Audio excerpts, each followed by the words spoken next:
Salve, salve, família vascaína, começando o nosso conteúdo diário de Vasco aqui no canal. Como é que vocês estão? Tudo tranquilo? Olha os destaques do dia. PVC traz informações sobre a negociação entre Vasco e Fernando Diniz. Vamos atualizar a tabela de artilheiros do Vasco, temporada 2025. E as negociações dos talentos da base por valores questionáveis. Se inscreva no canal para não perder as notícias do Vasco. Bora falar do gigante.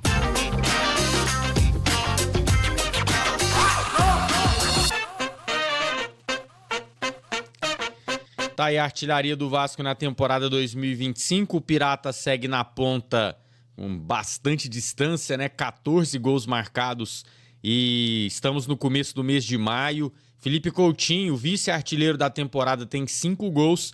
E a novidade da tabela é Nuno Moreira empatando com o Ryan, chegando ao seu 3º gol com a camisa do Vasco. O português que desde que chegou vem mostrando, né, serviço, tá sendo útil, tá marcando gol, dando assistência, dando uma nova cara pro lado esquerdo do ataque do Vasco, né? É um cara que tem as suas características, um cara que não é tanto aquele ponta da velocidade, é muito mais um cara armador, um cara que gosta de se associar, de tabelar. Enfim, não canso de dizer, né? A melhor contratação da gestão Pedrinho. E digo mais, acerto mesmo, pra mim é o único, né? Porque o Felipe Coutinho, se você considera um acerto, o Felipe Coutinho que quis vir pro Vasco, né? Não foi uma contratação que a gente buscou. Então, o Nuno Moreira, pra mim, a única contratação correta, acertada da gestão do Pedrinho. Pois é, na novidade sobre Fernando Diniz e Vasco da Gama, ontem trouxemos a fala do jornalista Carlos Eduardo Lino, do Sport TV, afirmando que o Felipe tinha grandes chances de ser efetivado como técnico do Vasco.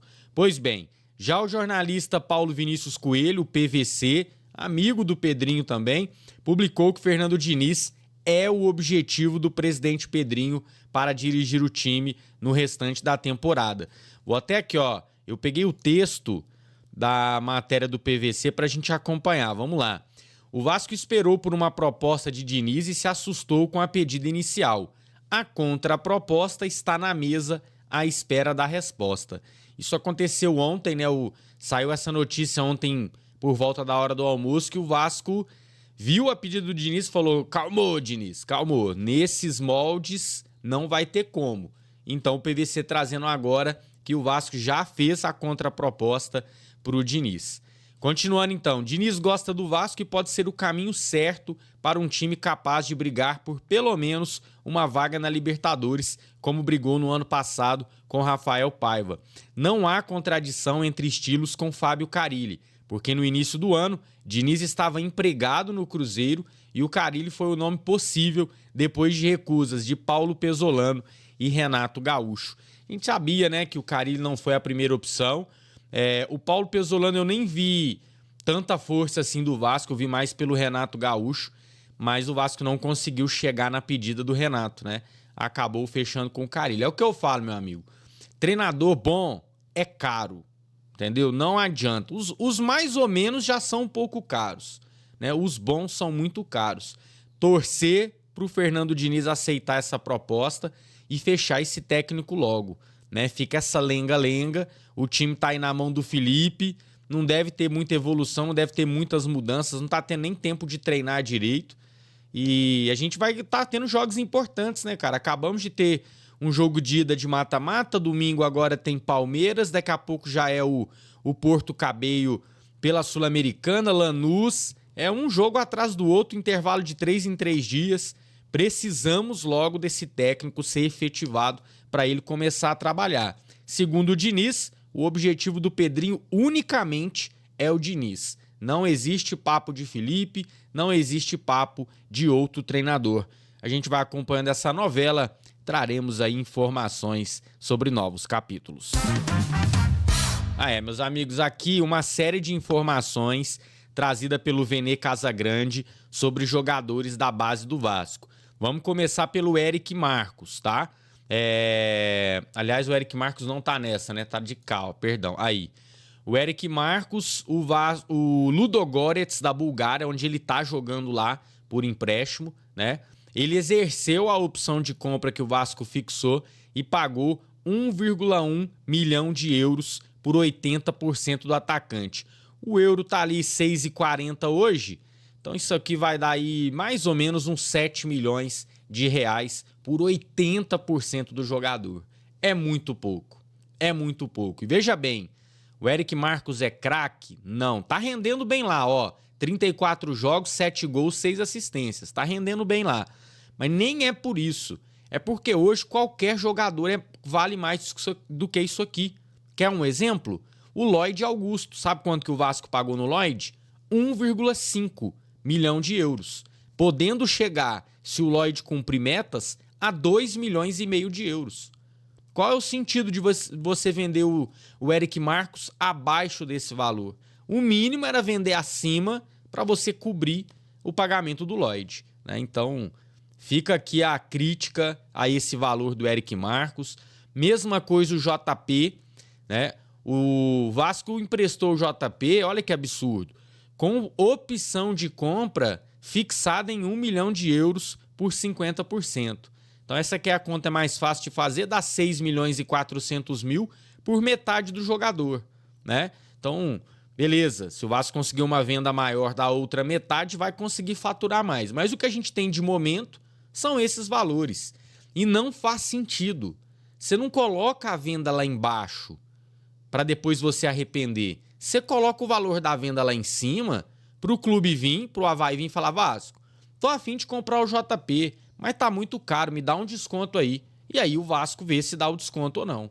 Agora, quando você fixa o passe lá embaixo, você não pode fazer nada, né? Tá aí o JP, a torcida lá gostou bastante dele, tá valorizado e o Vasco não tem como lucrar mais pelo jogador por um contrato mal feito. A última informação aqui do Vene é sobre Cauã Barros e Figueiredo, que estão jogando por empréstimo no América Mineiro, na segunda divisão. Mas esses aqui, pelo menos, o Vasco não fez a cagada de colocar a opção de compra com passe fixado. O América tem a opção de compra, mas sem valor fixado. Ou seja, se o Vasco receber uma proposta, sei lá, o Real Madrid quer comprar o Barros por 10 milhões de euros. Aí ele tem a obrigação de chegar para o América e falar: América, temos uma proposta de 10 milhões de euros, mas a opção é sua, você quer cobrir? O América, obviamente, não vai ter esse dinheiro e vai falar: não, Vasco, pode negociar lá com o Real Madrid. Beleza? É isso. Ah, não tem proposta, vamos vender para o América mesmo. O Vasco agora vai colocar o valor que ele quer, porque não fixou um passe no contrato de empréstimo. Isso é um erro, fixar passe. Ou se for fixar, fixa lá em cima, para depois você dar desconto e não ficar chorando porque vendeu o jogador por qualquer valor. Tem que ter muita coisa, tem que ser explicada nessas vendas aqui, viu? Muita coisa tem que ser explicada. Campeonato Brasileiro.